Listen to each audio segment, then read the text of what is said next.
हम जानेंगे शेयर बाजार की आज की बड़ी खबर। आशु सर आपके पास आएंगे। पहले सब गिरावट काफी बढ़ रही है, हालांकि संकेत आज हम देखें पिछले 2 दिनों से तो कुछ पॉजिटिव नजर आ रहे थे, लेकिन कुछ सपोर्ट नहीं कर रहा है बाजार को। अब यहां से और कितनी गिरावट आप देख रहे हैं मार्केट में?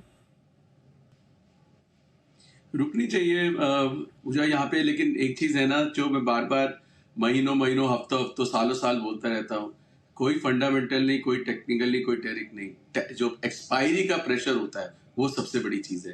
तो ये जो 1-2 दिन में हुआ है, जो आप ये देखिए, अगर जो गैप अप हुआ, पहले तो वो गैप अप जो गिफ्ट निफ्टी 350-400 पॉइंट दिखा रहा था, गैप अप ही 150 पौने 200 हुआ। तो that it self was a signal कि 50% डिस्काउंट तो ओपनिंग पे ही मिल गया था।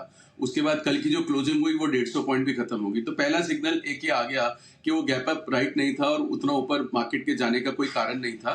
इंस्टेड ऑफ वो थोड़ा शॉर्टवर्ड था और वो उस पैनिक में जो शॉर्ट कवरिंग हो गई, तो वहां पे मतलब एक था कि वो तेजी टेम्परेरीली वहां तक के लिए रुक ली। एंड टेम्परेरीली व्हेन आई से temporary, that means till expiry. उसके बाद अगर आप एक और चीज देखें पूजा, अगर आप PFC, REC, Jio finance and all these popular stocks which I am talking about, कल आप देखते बिल्कुल पार्टिसिपेट नहीं कर रहे थे। 2 या 3 या 4 स्टॉक की वजह से वो गैप अप दिख रहा था। वो गैप अप हुआ भी, लेड बाय रिलायंस, कुछ लार्ज कैप, और वही गैप अप था, स्टॉक्स में पार्टिसिपेशन नहीं थी।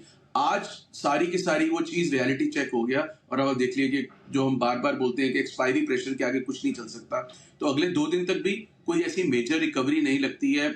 और टैरिफ वाली बात भी ना पूजा, एक चीज ये देखिए कि हमने कहाँ से शुरू हुए हैं। हम 24,800, 25,000, 25,200 मान लेते हैं। 25,200 से 26,000 आ गए, वो टैरिफ पॉजिटिव, उसी पॉजिटिविटी की वजह से आए हैं। तो कभी कभी क्या होता है, कभी कभी क्या, बहुत बार हमने इस मार्केट में देखा हुआ है, buy on rumour sell on news. तो टैरिफ का भी अगर मतलब अगर मैं 1,000 पॉइंट दूं, तो उसमें से 500-700 पॉइंट तो डिस्काउंट, मतलब डिस्काउंट क्या, हम पार्टिसिपेट कर ही चुके थे। और 200-400-500 पॉइंट के 26,200 एक बार टच कर जाते।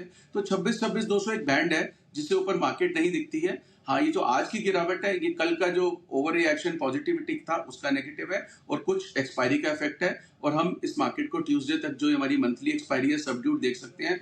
एक चीज होती है ना जो टेम्परेरी, देखिए शॉर्ट वाले होते हैं, वो शॉर्ट वाले ना डरते भी बहुत ज्यादा है, चाहे वो शॉर्ट जितना मर्जी करें, क्योंकि एक लिमिटेड रिस्क, अनलिमिटेड रिस्क तो होता ही है शॉर्ट के लिए। तो कल का जो एक थोड़ा सा यूफोरिया टॉप या जो बना, उसमें शॉर्ट कवरिंग भी हुई है, रिटेल की तो शॉर्ट कवरिंग हुई है। तो उसके बाद वो लॉन्ग्स भी जरूर खड़े हुए हैं, तो बट लॉन्ग्स को एक्सपायरी तक तो निकलने का कोई मौका नहीं मिलेगा।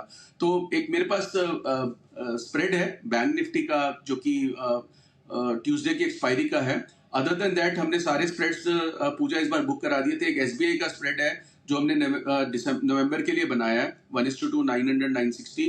वो स्प्रेड है, लंबा मंथ है, लेकिन ये 2-3 दिन के लिए तो मतलब अगर आप, हमेशा मैं बोलता हूँ कि जब भी वीवैप से नीचे सारी चीजें आके खड़ी हो जाती हैं, तो लास्ट हफ्ते में इन सब स्टॉक्स के, पर्टिकुलरली पीएसयूज के, छोटी छोटी पुट्स जरूर हाथ में रखनी चाहिए। वो पुट्स जैकपॉट दे सकती हैं। तो अगर आप कहेंगे तो मैं बैंक निफ्टी का स्प्रेड शेयर कर सकता हूँ। बिल्कुल सर, बताइए बैंक निफ्टी में क्या स्ट्रैटेजी होनी चाहिए? बैंक निफ्टी में पूजा कल की एक्सपायरी के लिए हमारे को 57,800, 57,800 which is deep in the money की एक पुट लेनी है, जिसका भाव चल रहा है 336-37 रुपए।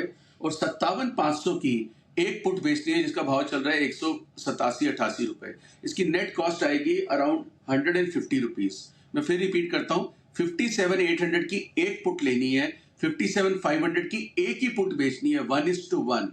जिस तरह से बैंक निफ्टी में गिरावट हुई है 57,500, ये हमने पुट वैसे क्लाइंट से भी हमने शेयर किया है, लेकिन अभी पिछले आधे घंटे के अंदर मार्केट में और गिरावट आई है। बट अभी भी 1:1 का पुट स्प्रेड बना सकते हैं, 1:1 नॉट 1:2, क्योंकि मैं 1:2 अक्सर देता हूं, इसलिए रिपीट कर रहा हूं, 1:1। 57,800 की इन द मनी एक बैंक निफ्टी पुट लीजिए, 57,500 की एक पुट बेचिए, 150 रुपए की कॉस्ट है, 1:1, 1:2 का ही रिवॉर्ड है, 150 लगा के 150 मिल सकते हैं, क्योंकि थोड़े प्रीमियम्स बढ़ गए क्योंकि अभी गिरावट आई है। लगता है कि बैंक निफ्टी और नीचे जाना चाहिए जिस तरह की करेक्शन आई है। निफ्टी में नहीं कह सकते कि कोई कंपोनेंट हो सकता है बचा ले, बट अगले 2 दिन तक कोई ऐसी रिकवरी नहीं लगती है पूजा, मीनिंगफुल रिकवरी नहीं लगती है मार्केट में। ऑलराइट, तो मीनिंगफुल रिकवरी इस वक्त नहीं लगती है बिल्कुल। और कंसर्न्स ग्लोबल लेवल पर आपको ज्यादा दिखाई दे रहा है, और एक्सपायरी का एक बड़ा रीजन तो बता ही रहे थे आशु जी।